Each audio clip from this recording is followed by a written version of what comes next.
All right. So tell us a little bit about yourself.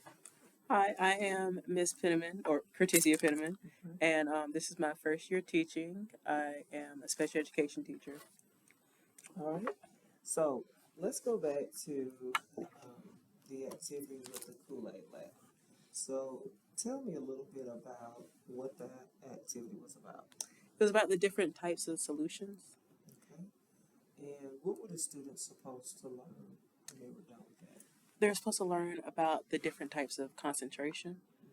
Okay. So when you mean concentration, what's it? Did you use words like supersaturated, Yeah. saturated, okay, dilute, okay? hmm So tell me a little bit about this. Do you think, well, tell me what you think went well about that activity. I think they learned a lot from the activity because I chose it because I saw how much they were struggling when we were taking notes, and they were like, "But how does this work in real life?" Right. And I want to show them how it works in real life. Okay, so this class, so I'm assuming this class is what you call a pull-out class? Yes, my pull-out class. Okay, and then you also do inclusion. hmm All right. So tell me this. Do you feel like, are there any moments during that lab when we look back at your photos and your videos, were there any points during that activity where you felt like time was wasted or time was lost? No, not really. I mean, there was that one student that was on their phone for a part of it, but then she started getting to it when everybody was like, "Oh, my Kool-Aid tastes the best, or mine tastes better." And she's like, "No, I got the best one." I'm like, "Okay." So they got into it. Yeah, so they got into it. So on a scale of 1 to 10, and 10 being your best lesson ever and 1 being your worst, how would you rank that lesson about solutions? I give it an 8. Okay. Mhm. Why? They really loved it. They still talk about it right Okay. now. Okay. But Okay. mostly just their behaviors. Since it was their first lab, Mhm. yeah, it was something. So what pleased you most about that lesson you did? They were excited to do it, and I feel like they learned a lot from it. Okay. And so when you said they learned a lot, um, did they learn a lot in terms of being able to use the terminology? How did you measure when you said they learned a lot? What was your takeaways from them that they had got it? Being able to use the terminology and like they made their own definitions at the end. Okay. They told me what it meant to them. Okay. So I think that worked. Okay. What would you change to move this lesson closer to a 10? Um, I can't change behaviors, so Right. Right. I would try to give them something a different first lab. I would definitely Okay. do that. Okay. Yes, so they know what a lab's supposed to look like. Like we're not here to play around. Right. We're not putting Kool-Aid on my walls like they did. Is it still on your wall? It's still on my walls. I tried to get it off. I hope they paint over it. So I noticed, and I was with you earlier, and I noticed you had something that looks like a choice board. Do you feel like you implemented enough choice in this particular Kool-Aid lab? Yes, I definitely did. Okay. So tell me about that. How did you? Because voice and choice is very, very big, and that's one of the things that we're doing professional developments with. And I'm seeing you implement that. So in this particular lab with the solutions, how did you implement voice and choice? What did you allow the students to do, and what were I their allowed, options? I allowed them to choose as much water as they wanted, as much Okay. Kool-Aid mix as they wanted. Um, yeah, the Kool-Aid was mixed with sugar itself, so Okay. those were their choices. And they had a choice on who to work with. They knew it was a group of 2 because we're our small class. Okay. So yeah. So that implemented choice. Okay. So you said if the one thing that held it back from being a 10 was those behaviors, and of course with some classes, those challenges come with it. Um,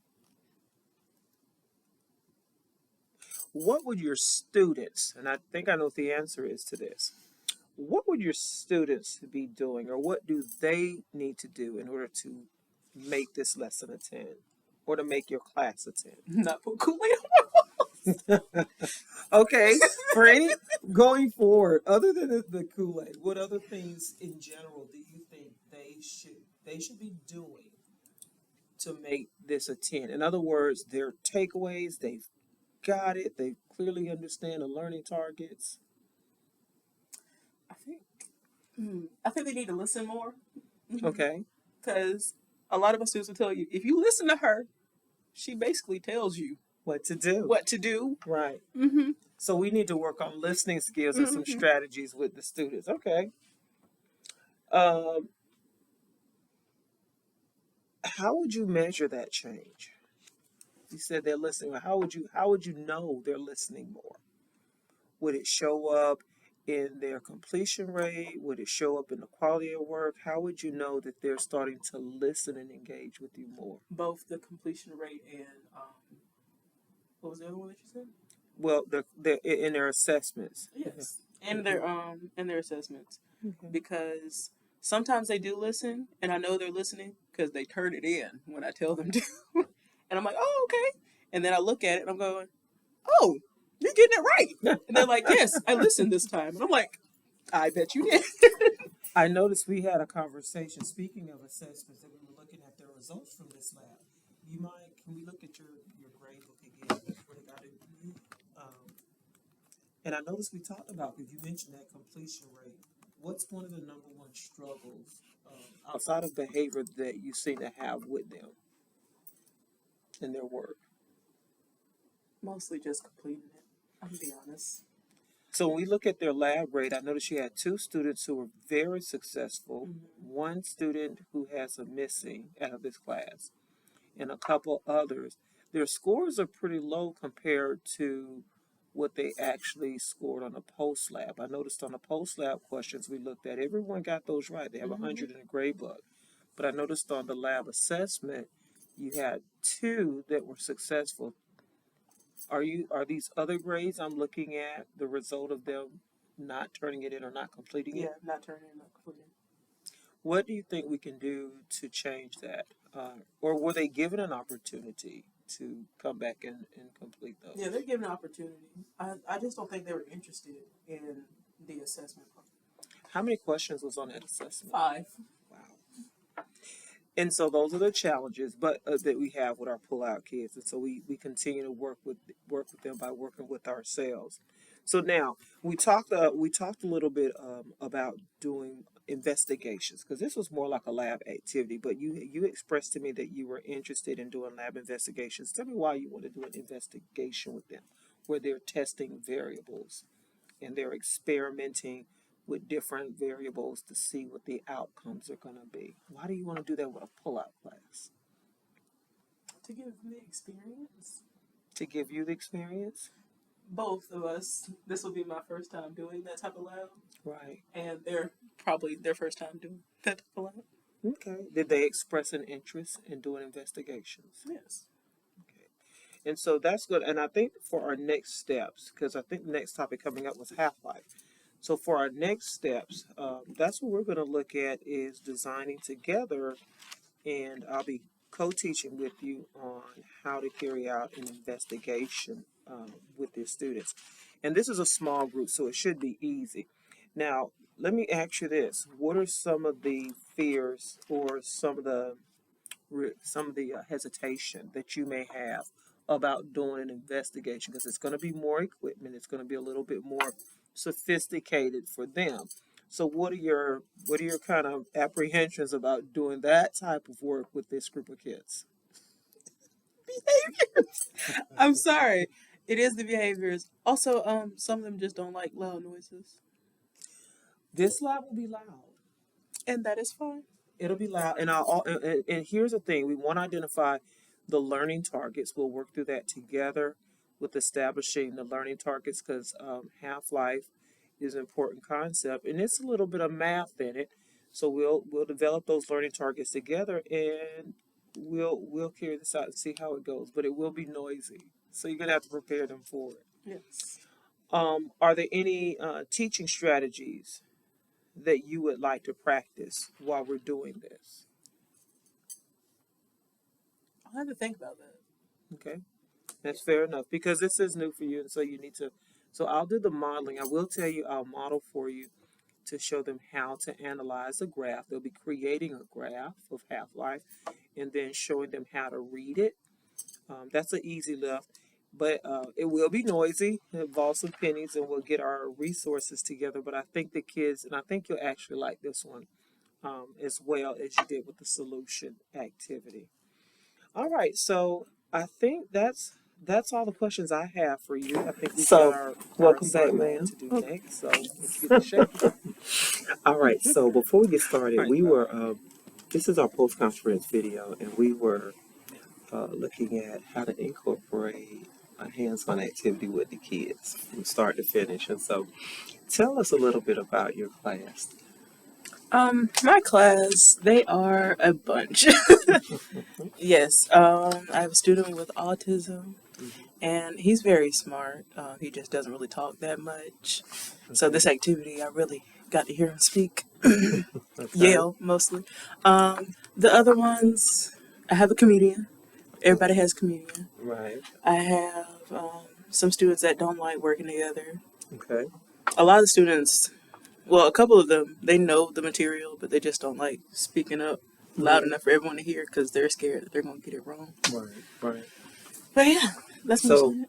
and so you have how many kids in this class? I have 5. That's 5. Okay, and that's the normal size we normally have, and that's a good size for a pull-out. So when we started this lesson, this actually was a lesson with the lab included. Tell me about what things you can recall that really went well in the lesson with the kids. Vocabulary practice. Okay, tell us Yes. about Because I used Quizlet, that.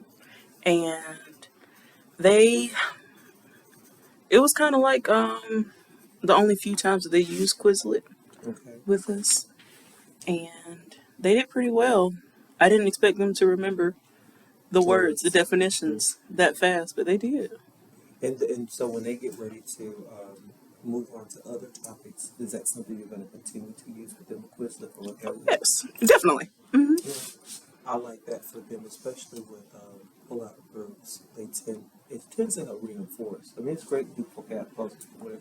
Did you let them play like in team setting? Yes, teams. Tell me how that went. So like I said, the student with autism, yes, he spoke very loud because in teams they had to work together Right. and look at each other's computers. And all I hear is yelling, like, "You're not doing it right." No way. Yes. So what was that like hearing them engage like that? I was like, "Oh no," clutching my pearls, basically. You thought you were going to lose control there for a minute, but they kind of Yeah, they settled down. They settled down on their own. They have their own little banter because I guess they're in like different classes together, Right. so they know how to handle each other. That was good. Yeah. So that's not anything that you would abandon. That's something I wouldn't. I'd just be like, "Oh my gosh, get my popcorn." See what they're gonna be arguing about. So that went well. Any other parts of the lesson that you think kind of went well with them in terms of what they were doing and what they understood? I would say the word problems. They did well with the models that you gave them. Okay. And I'm going to show a picture here of the word problems. We use models. There we go. All right. This is one of the students. And so tell me about this part. Why did you like using the model to teach them Half-Life? Because it showed them the process. Yeah. Mm. Yeah. I think when we showed them the model, and even if you look at it, how the cloud got smaller with each progressive half-life, that helped give them a visual. Do you think they were able to work out the answers to these a lot better? Yes, definitely. Mm-hmm. Than just like having word problems and trying to figure it out. Mm-hmm. And so when we graded these, I noticed a lot more of them finished them in their teams. And so that points to, well, I think I heard one of your students, it was a young lady that was sitting here in the front, and she was like, I already got this. Right. Let's move on. And I'm like, okay, you got that. Yeah. So Everybody else probably doesn't, but you got it. So you feel like they comprehended with the visual model. They got a better understanding of half of the sample size. Okay. If you had to give this lesson a grade on a scale, let's put it on a scale. If you had to put this lesson on a scale of 1 to 10 on the lesson side, what would you rate the lesson? The See. teaching portion of it. I would say a 9. Okay, that's a high ranking. Yes. Why a 9? Because I like the model. I really did like the You model. really did like the model? Yes, I Okay. did. And the vocabulary game. Like I said, popcorn. All the drama. So are you saying it sounds like it was a different level of engagement with them? Yes. Okay. Well, that's good then. Yeah. So it's not much growth for them. For them, that sounds like it went well.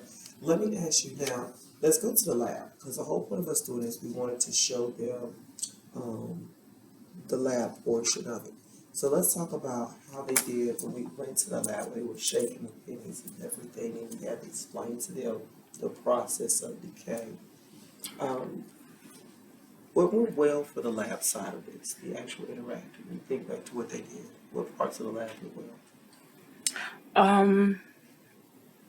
The actual shaking part. Yes, they understood the instructions to shake and then count out Mm-hmm. heads versus tails. Now, when I was observing them, you think they understood at first what their heads and tails represented? Oh no, I feel like I skipped over that, but then I had to go back into it and explain. And they could understand now why we were separating those out Mhm. afterwards. And so when we compare that model, that shaking, to what we're doing here, I think that kind of reinforced to them, oh, okay, these things are changing over time, not going away. Right. They're changing. They're just changing. Okay. All right. And on the lab portion, I know we kind of got cut short. We didn't get a chance to finish the data portion, but I think we did get to the graph portion. How do you think the kids did with the graphing of the data?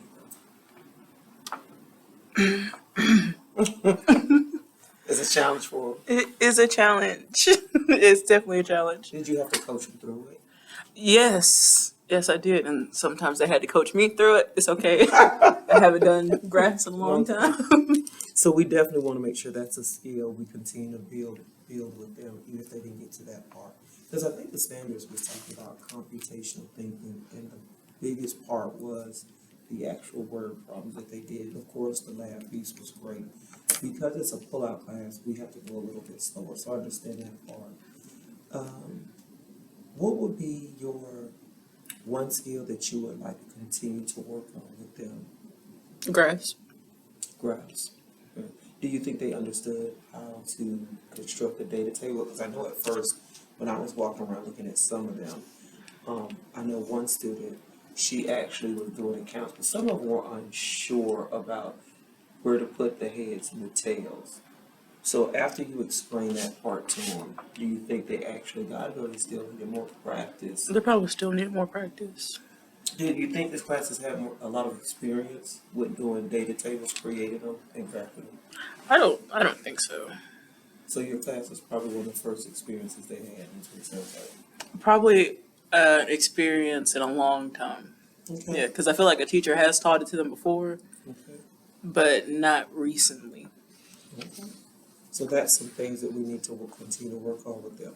So looking at their word process, I know we didn't finish the analysis questions on the lab, but the word problems on the classwork side, I'm looking at some of their models, and it looks like most of them, for the first two, because we only gave them like 3 or 4 questions, it looks like most of them, if I saw one, it looks like they're going to have to finish this. This particular student, which was a quiet student, he actually got his model correct. Mm-hmm.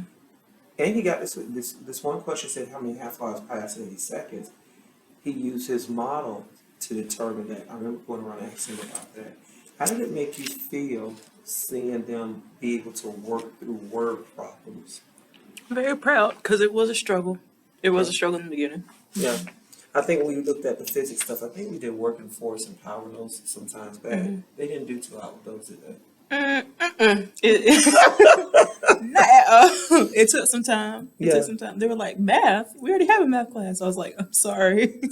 That's what the standards told you to do. Do you think they were afraid to approach these word problems? Yeah, they definitely were. But when we started doing them together, they were like, okay. They tried it, yeah. And I thought so too. Even when I saw this student, this particular one we were talking about, she's kind of whispering. Mm-hmm. And I remember asking how much of the sample was left after 4 half-lives and we had the paper. And she was whispering it, and the other student was saying it out loud, but she was actually correct. And so I can't wait to see the rest of these, because I know you said they need to finish them, to see what they do on their own. But overall, is this a lesson that you would continue to teach in the future if you were teaching Half-Life again? Yes, I would definitely keep this worksheet. Is there anything you would do different about this particular lesson? No, You keep it the same? I keep it the same. And we will spend some more time with graphs. Okay. All right. Can we throw away Anything? the graphs? Actually, actually, we probably could, because the standards that we in our learning targets really that we wrote were about helping them with computational thinking, and that's what the practice problems were for. That's these. And this is computational thinking. The lab was just to simulate the process. That's a secondary, and that's secondary. But the biggest one was having them to create models, which they learned how to do that, and how to use computational thinking to analyze how samples change over time. So I think the lab really just reinforced the learning targets that we set.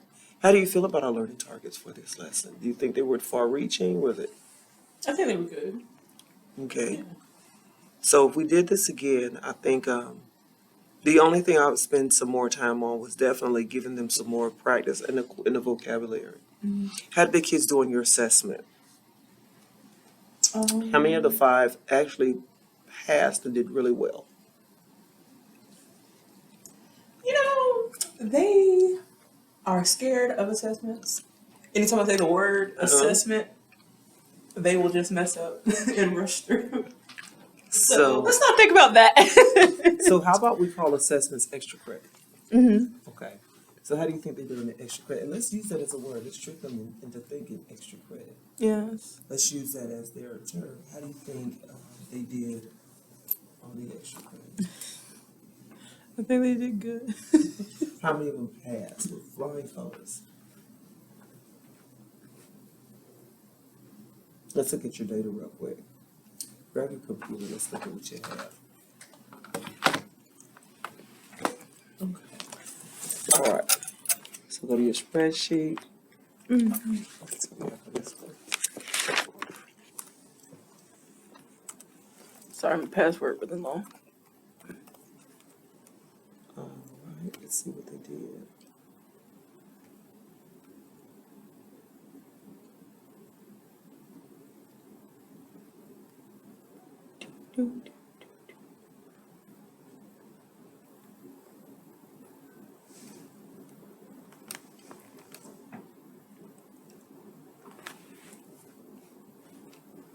Second. Because I know we said a couple of them didn't finish. They work at different places, so I'm going to see what they did on their quiz. How did they normally do on their math calculations? Do they know, is anyone ever pass? Jason. And they're autistic. The kid. one. He's very sharp. Yes. Very Yes. sharp. And I know in the pre-test that we gave them, none of them, when we first started this lesson, had a clue to what this stuff was. And so I know they've had growth from where we started. They didn't know the vocabulary. And when we looked at the pre-test, they knew nothing about those words. I think we had on there video at too. Some of the words we had in Quizlet. Alpha. Alpha radiation. Mm-hmm. And then beta. Mm-hmm. Yeah. Mm-hmm. I think we had isotope and a couple, but they didn't know any of those words. So there was growth. I know we looked at the progress. There was definitely growth with the vocabulary. And I know with the word problems, it was kind of like they farmed it. So let's see what they did on the half-life one. Yeah. Let's drop this right here and change it. Yep.